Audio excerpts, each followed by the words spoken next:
Hey guys, welcome back to my channel. Today I'm going to show you how you can play the League on 89 seasons in the icon journey of Zinedine Zidane.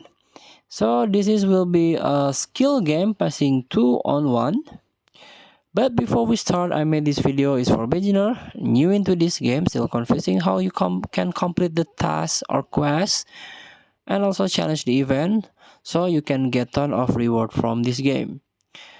Let's get started by tapping the play button, tap the live events, and tap this one, the Zinedine Zidane one, the icon journey.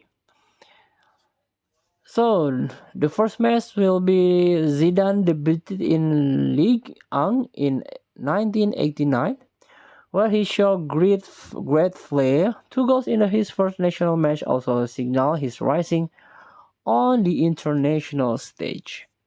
So make sure you have this Zinedine Zidane, the 82 central attacking midfielder of your best.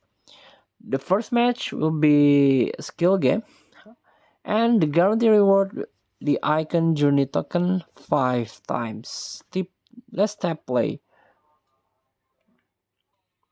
So in this mode, pass and shoot. Tap on your teammate or on the pitch to play pass to them, then swipe to shoot and score goals. So there will be 5 attempts here. Tap and shot. Tap and another shot. So it will be success if you are get 300 points in this mode. Thank you for watching. Don't forget to comment, like, and subscribe. And so click thanks button below. Enjoy the game.